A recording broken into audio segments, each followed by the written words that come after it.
Temer a Deus. Gente, eu quero trazer hoje aqui uma definição de temer a Deus que seja bem prática, tá, das diversas definições que existem por aí e que possa, de alguma maneira, você usar isso a seu favor. Temer a Deus, na prática, gente, para mim, é ter medo de ficar longe de Deus. Isso é temer a Deus. E se a gente tem medo de ficar longe de Deus, é porque a gente vai querer ficar próximo dele. E para a gente ficar próximo dele, a gente tem recompensas. E quais são essas recompensas? A gente vai ter uma vida mais certa, né? Uma vida mais justa. A gente vai saber aquilo que agrada e aquilo que desagrada a Deus.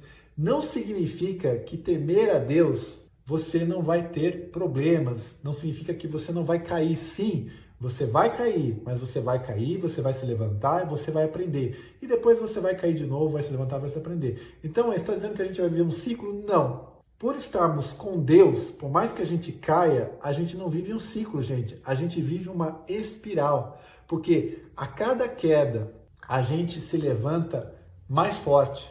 A gente está mais evoluído, mais desenvolvido, mais amadurecido e, portanto, a gente sobe de nível. Assim é quando a gente está com Deus. Quando a gente não está com Deus, muito provavelmente você vai viver ciclos. Mas quando a gente está com Deus, a gente vive espirais. Gente, a gente tem ainda que levar em consideração que temer a Deus é a única maneira da gente poder levar uma vida mais saudável, porque Deus vai nos afastar daquilo que não é legal pra gente. Uma chave é que assim, quando você teme a Deus, você ama o que Deus ama e você detesta o que Deus detesta. Aquilo que é importante para Deus se torna importante para você e aquilo que não é importante para Ele também não se torna importante para você.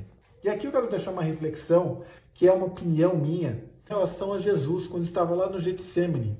Quando Jesus estava lá no Getsemane, faltando ali algumas horas para ele passar pelo processo da crucificação, Jesus suou gotas de sangue, está lá na palavra.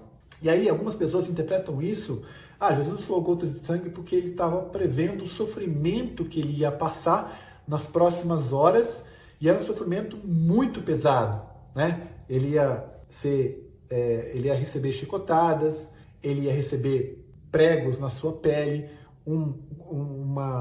uma coroa de espinhos, ele ia carregar uma cruz muito pesada, né? Por vários quilômetros, enfim, era um sofrimento muito pesado, e aí por isso que ele suou gotas de sangue. Mas Jesus, ele já sabia que ele era o Messias desde criança, gente. Ele conhecia a palavra profundamente desde criança, e lá na palavra tem descrições de como o Messias ia sofrer. Só lá a gente lá em Isaías 53.